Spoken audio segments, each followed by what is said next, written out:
When you think of coming to Dubai in April, what you expect is heat, searing heat. What you don't expect is really pleasant weather. In fact, the wind's been blowing really hard today and I'm feeling a little cold and I didn't carry a jacket. But that also means it's the perfect weather for driving this beauty, the Ferrari Roma Spider. It's a convertible. It's what you would call an entry-level Ferrari, if there's anything like that. It's the one that you could buy the easiest and get into the Ferrari world. At the same time, you can also open the top and enjoy if you have good weather like this. How is the Roma to drive? What do we think about it dynamically? Is it worth the money? Would we buy one? Well, watch the video to find out the answers to all those questions.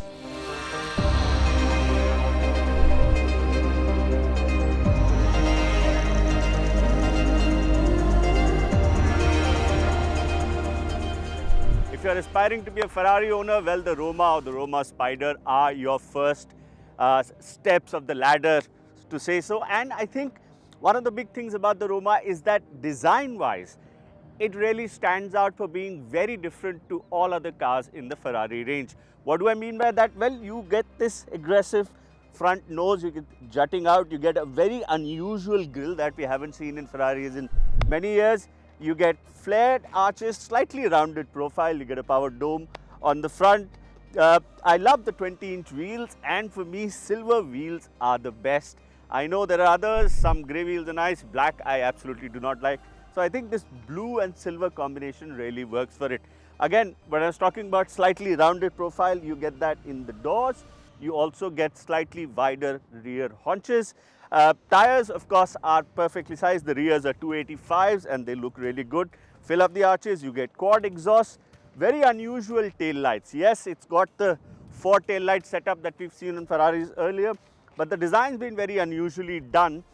Overall, I would think, I mean, it's a Ferrari, people will like it, but I think it's a bit soft on purpose because Ferrari probably wants a new set of customers, more younger people getting into their customer set, and that's why it's not out and out aggressive. It will appeal to females. Not everybody, not every customer is looking at buying a car that looks super aggressive, because that also puts off some people. People get intimidated that they might not be able to handle the car.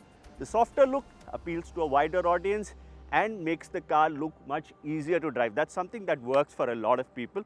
So I think, yes, if you take that into account, the Roma serves its purpose. I think overall it's a decent looking design. Is it something as dynamic as a 458 or a 488 or a 296? No. But I think considering that Ferrari wants to target a wider set of customers, the Roma, especially in Spider form, works really well, and you will have to see, we'll show you in the detailed shots, the fabric roof also looks stunning and the cover's quite nice. So that's something that will come up very soon in a montage.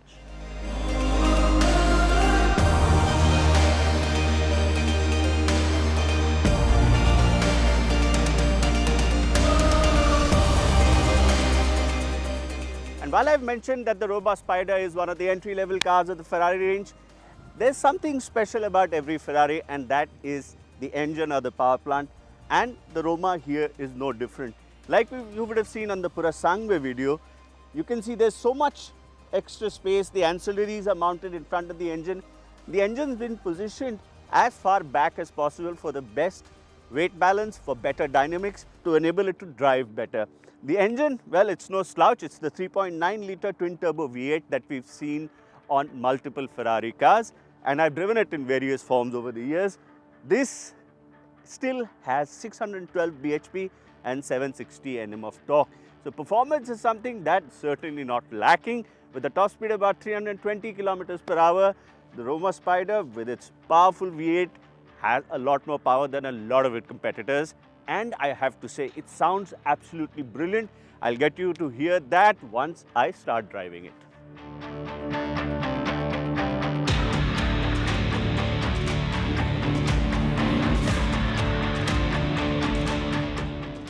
You know, having driven the V12 Purosangue yesterday, it's really funny how different in character the Roma is, with its V8 engine, with its different positioning. I really wasn't expecting it to be this different.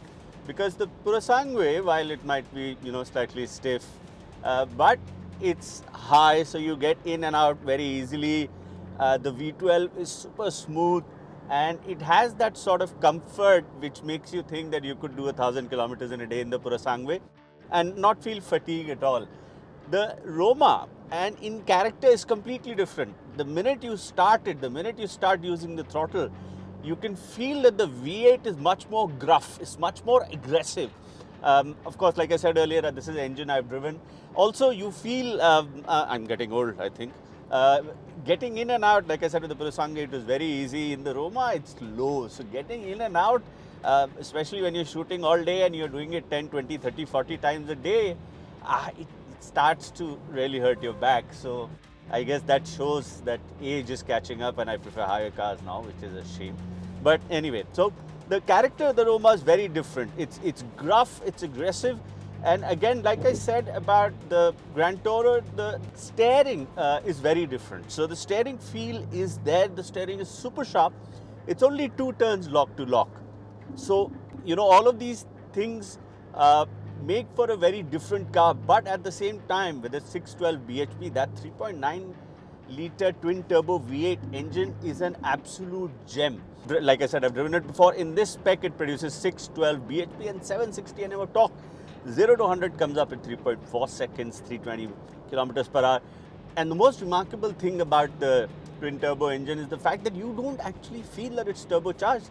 There is no lag, and that's certainly some fantastic work done by the Ferrari engineers. There's power available throughout the rev range. It loves to rev, and the 8-speed gearbox is brilliantly mated. You can just leave it to its own devices. With the Manettino, you can switch to sport and it gets even more aggressive. The gear shifts pick up, the power delivery is more aggressive. This one particular car has been spec'd up with the optional suspension, and despite the 20-inch wheels, actually the Roma feels really, really comfortable. It's a car you could drive every day, possibly even in India. If you have the nose lift kit, then I think it would be a really good car. Space, of course, is tight, as you would expect. There are 2 seats in the back, but other than very small children, you can't really fit much. Same goes for the boot space. Because of the convertible top, the boot space is very limited when you have the top down, and even with the top up, the boot space is not really anything to talk about. But this is not a car you're going to use for long journeys, I assume. Anyway, practicalities aside, it's brilliant to drive. The rear wheel drive, the throttle response, the gearbox. Also, like I spoke about the Purosangue, the quality again is fantastic. Whether it's the steering wheel or the leather dashboard, you get what you see is different. Is that in this car, the center has a screen which controls most of your functions, HVAC, etc. You get the optional passenger screen. You get a really large instrument cluster in front of you, which has this lovely yellow detailing for the rev counter. And I think the integration of technology, the integration of turbocharging, all the connectivity that you need, all of this is done phenomenally well. And even though it might be an entry-level car, I think the Roma Spider really makes a strong case for it. It starts at under 4 crores ex-showroom. Of course, you'll spec it up, so it'll go up a bit more. But at that price, you're getting a car that you can use with the top up, with the top down, really comfortable, maybe even for long distance. And I think, again, it's showing that Ferrari today, especially in the past 20, 30 years, has changed their engineering so much. I mean, they are doing a phenomenal job. And while it's an entry-level car, I think this is more performance than most of us can use or will use. And I would think if you're looking for a convertible, budget is not much of an issue. Even the Roma Spider is an absolutely terrific package. What do you think of the Roma Spider? Would this be a Ferrari of choice for you? Well, let us know in the comments what you think about it, and we'll respond and see if we differ or if we agree about the Roma. Till then, well, I have a few more hours left in Dubai, and I'm going to enjoy myself driving the Ferrari.